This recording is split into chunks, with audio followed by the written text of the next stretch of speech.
Jesus is victim of not separating accountability of institutions from accountability of people. This is a comment I left in the comments section of a YouTube video called "Don't Be Hostages of Western History" YouTube channel Middle Nation.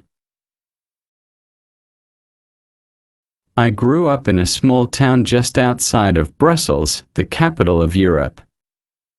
I'm also a resentful kid that's locked in a locker at school because the bully can't stand that I outsmart him.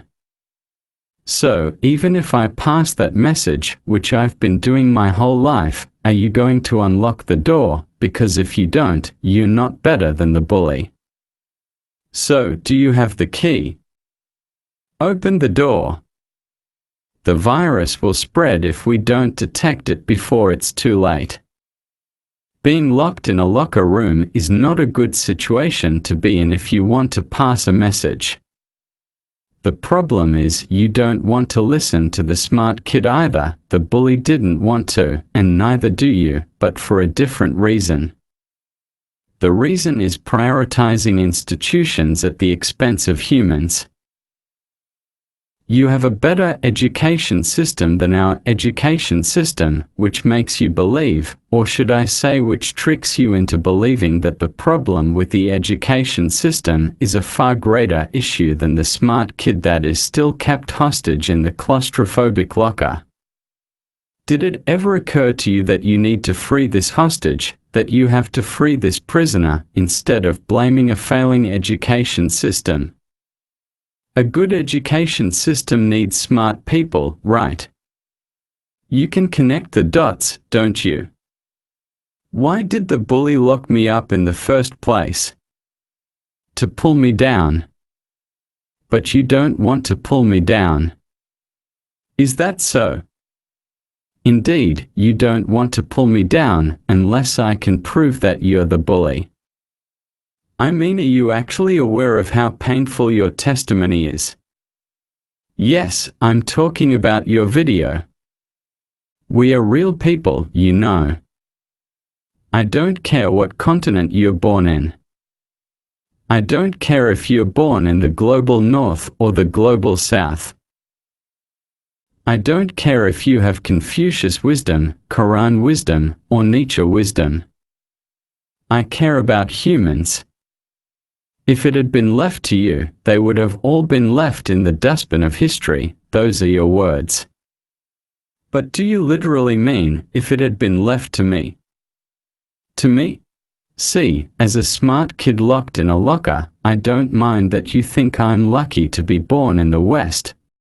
But if you think there's a difference between reverse discrimination coming from every person in this world that's not lucky enough to be a white boy in the West towards that white boy in the West, if you think there's a difference between reverse discrimination coming from all the creeds and races in the world that are poor victims of white Western supremacy towards that white boy and a bully that thinks it's funny to chain lucky white boys tightly in a narrow space for a long period, then you obviously make a mistake, because then you are the bully. You are the bully if you think locking me up makes the world a better place because my parents are guilty of all wars, stupidity, diseases and colonization all the way, and I have to pay. Yes, you're gonna have to face the place where everyone's hiding everything they do, kind of like in a locker.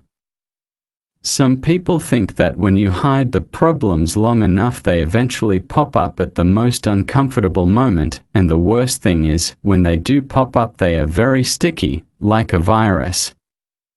Yes, you will have to face the fact that you picked an innocent child to make him pay for the transgressions of his ancestors with raw, unhinged, heavy bloody suffering. Sadly, no one ever hears about the one that pays for the mistakes of other people. Listen to yourself, the West this, and the West that, and the West yap yap yap, it goes on and on and on. When are you going to understand that you are fueling hatred towards innocent children, because they are lucky to have won the lottery, the supreme heritage of Western colonial civilization? Thank you. Thank you to everyone all around the world for looking up to me like that.